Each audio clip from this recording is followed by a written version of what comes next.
Let's talk about how to build a stronger band. My goal for today is to give you the tools needed to create and successfully implement a fitness program in your band and color guard in 3 simple steps. Let's go. Number 1 is build the buy-in. So what is buy-in? How do you build it?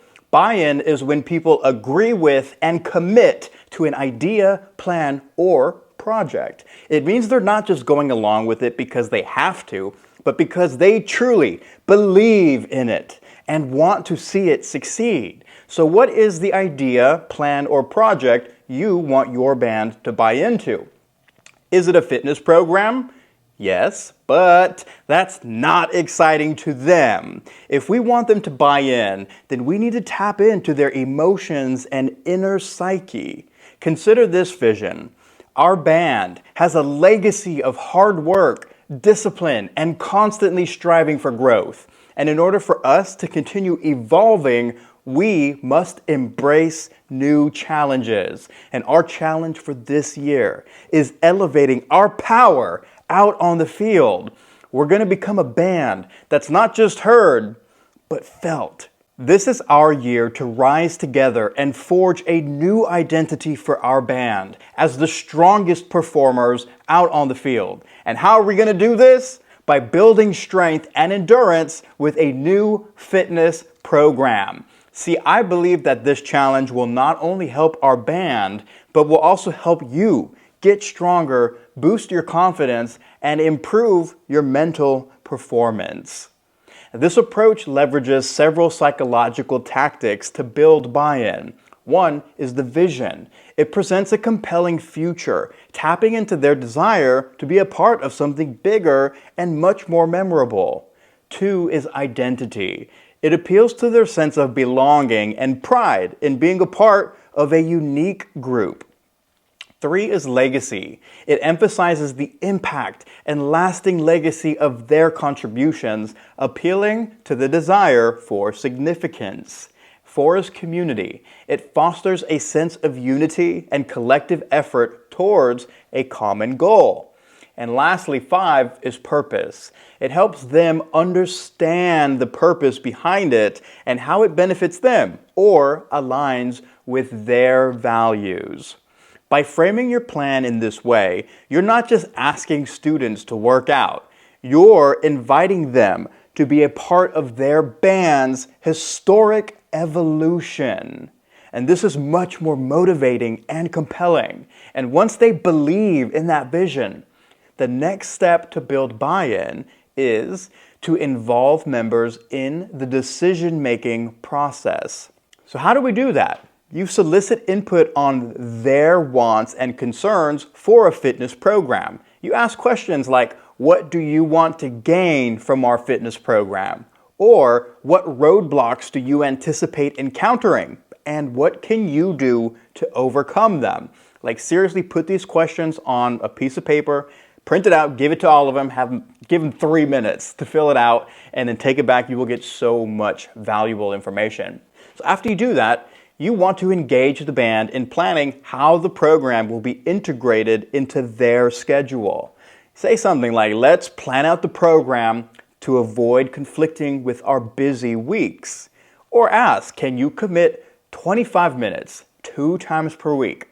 And when and where will you do these workouts? Like, we're trying to get them to make these decisions.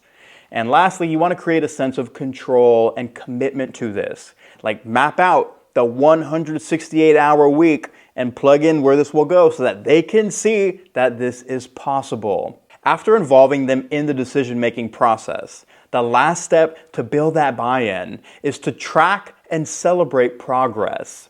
How do you do this? I recommend having a visible workout tracker that shows how many workouts the entire band has completed. You want to create incentive. If we all complete these, we will get a water balloon fight after band camp. Whatever you want it to be. Then implement regular check-ins for accountability and support. Like, they need to know that you're monitoring their progress. And lastly, it's important to recognize individuals as well as group achievements in order to maintain motivation within the group. So let's recap how to build buy-in. 1, clearly communicate the vision and the value. 2, involve members in the decision-making process. And 3, track and celebrate progress. So once everyone is on board to at least try this out, they need to know what to do. And that is where step 2, craft the perfect fitness program, comes into play. So how do you craft the perfect fitness program for them?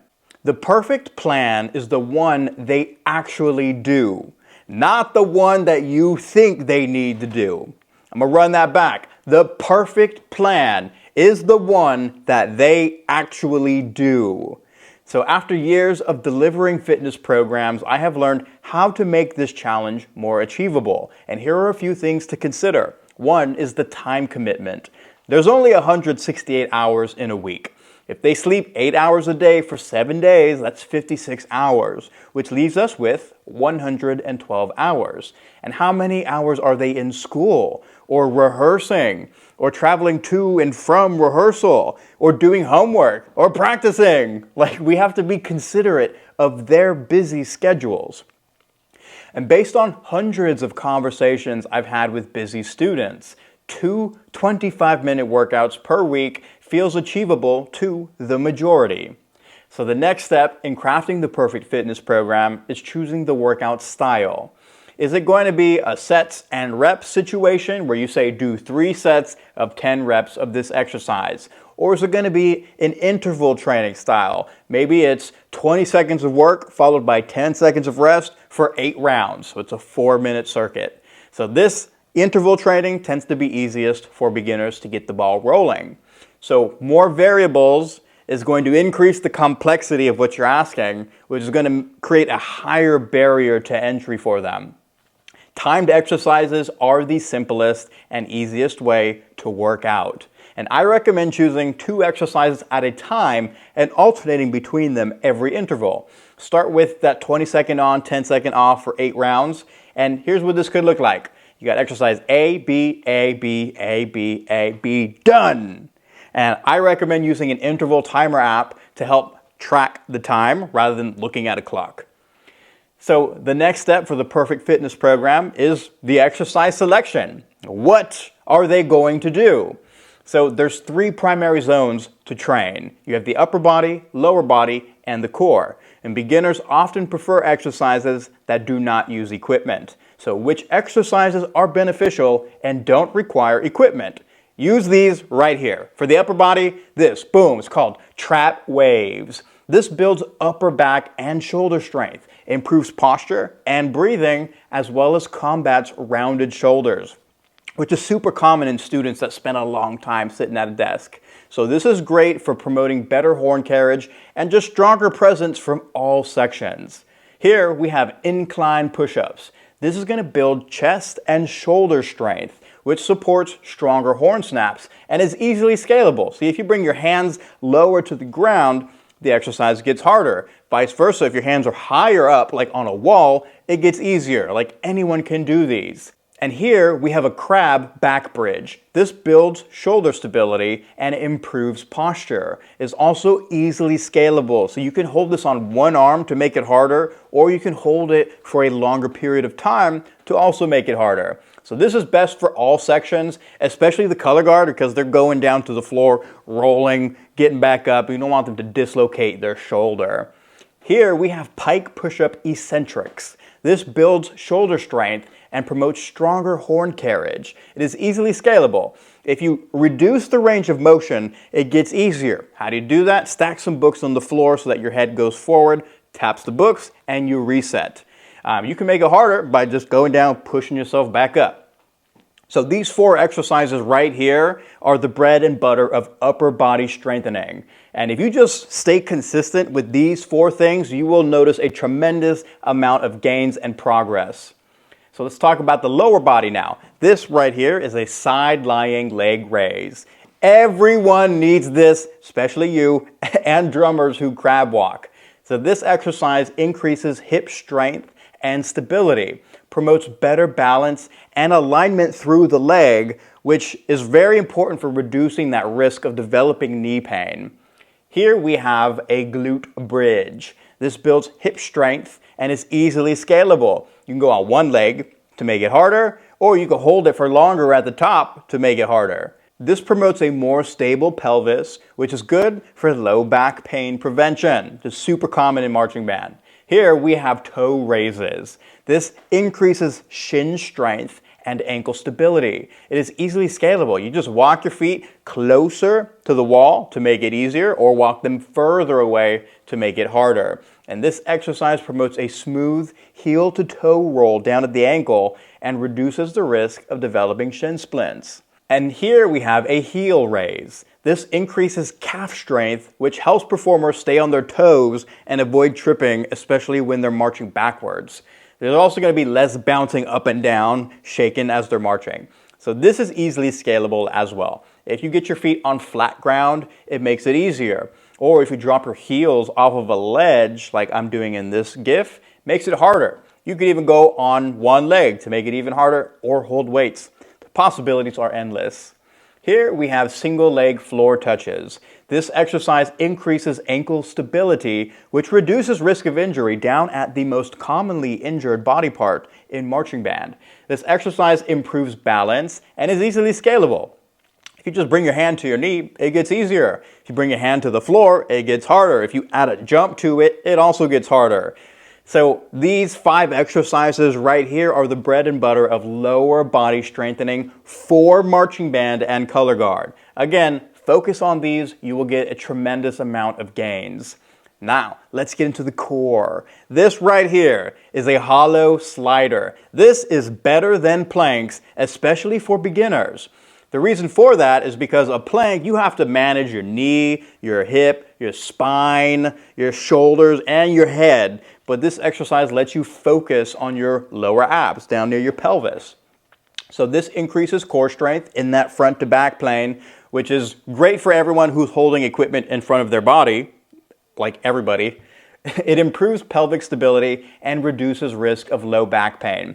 Also easily scalable. You can hold each position for longer, or you could send 2 legs out to make it harder, or you can bring your hands up overhead to make it harder. Like, they all stem from this basic exercise. Here we have a side plank. This increases core strength in the side-to-side plane, which improves trunk stability to promote better breathing as we're marching. It is also easily scalable. You can bend your knees to make it easier, so your knees would be on the ground rather than your foot. Or you can add motion at the hips to make it harder. Or if you're feeling spicy, you can do this on one of those exercise balls, those big round Swiss balls. Put your elbow there. It makes it way harder. Here we have tuck twist. This increases core strength and improves rotational strength and mobility, which is great for improving sliding alignment for those of you that do that. It is also easily scalable by adjusting your leg position. You shoot one leg out straight up, it makes it harder. You put 2 legs up, makes it even harder. But typically with both knees bent here, the majority of the population can achieve this. And here we have plank shoulder taps. This exercise increases core strength and shoulder stability and improves anti-rotational trunk stability, which will minimize the upper body shaking people have when they're marching. And this is also easily scalable. You can put your hands on a ledge, like with the incline push-up, to make it easier, or you can hold each position for a longer duration to make it harder. So these 4 exercises right here, the bread and butter of core strengthening. Focus on these, you will make a tremendous amount of progress. So these exercises all have 3 things in common. 1, they're beginner friendly and easily scalable. 2, no equipment is needed. And 3, they can be done from home or literally anywhere. And exercise selection must be accessible to beginners and cater to all experience levels. If it's too hard for the beginners, they'll give up. If it's too easy for the advanced, they'll get bored. You need something that can be scalable to all experience levels. Now next, we need our fitness program to be easy to follow. How do we do that? How will the student follow along? Is it going to be in person? Is it going to be through a video? Is it going to be a PDF with pictures? Or is it going to be GIFs like you just saw? How do they know how much to do? Are you going to give them a rep range and sets or timed intervals? And where are they going to do the workout? Will it be at rehearsal or will it be at home? Like they need to know exactly what to do, and here are a few tips I've learned. The less clicks they need to make, the easier it is to follow. The less variety there is, the easier it is to follow. The more familiar they are with the exercise, easier it is to follow. Try to avoid too many exercises all at once. This can lead to analysis paralysis, which is overwhelming and discouraging. A clear and concise plan promotes better participation. Use this right here as your starting template. You're going to go A, B, upper, lower, upper, lower, upper, lower. Start with the same upper body exercise and the same lower body throughout this circuit. And then as they get more advanced, you can sprinkle in new ones. Or if you want to make this core, you can do that. Like start with this and keep it simple. The last step for the perfect fitness program is the accountability factor. Staying accountable to a plan is one of the hardest parts for anybody, but having an accountability partner helps tremendously. How can you help your students stay accountable to the plan? This takes us to our third step, which is successfully implement the program. So what does unsuccessful implementation look like? Let's start with that. Everyone is super on board and excited to get going. And everyone does the first 2 weeks. It's great. But then activity stops. They have the plan, but they are not doing it. There's a huge lack of engagement. So what causes this? First is a lack of communication. If you don't communicate expectations, they will forget about it. And you must be clear about what is due and when it's due by. Second reason is having unclear goals. If they don't have a goal they're working towards, then they will stop working. Establish short-term goals that give them smaller victories to celebrate. For example, a 12-week program feels much longer than 4 3-week programs. Here's a visual example. If you do the 12-week program, you start and then a lot of time goes by till you celebrate. But if you break that down into 4 smaller chunks, like you can see the goal every time you start the phase, and this helps maintain motivation all the way throughout. The third reason for unsuccessful implementation is that there's no follow-up. If the work is not being recognized, then they will stop. If the lack of work isn't being recognized, then they have no reason to start. You must have systems in place to track progress so that you can follow up and recognize work. There's 3 ways to track progress. One can be a time-lapse recorded video where they put their phone up, time-lapse record, I do the workout, now I have an 8-second clip, submit, boom. 2 is having a workout tracking sheet using the honor system where they just mark off each time they do it. Or 3 is to use an app that shows workout completions, tracks it electronically. This is what the Forte programs use. So once you have that data, there are 3 groups of people to follow up with. So 1 is those who are doing the work. We have to keep them going.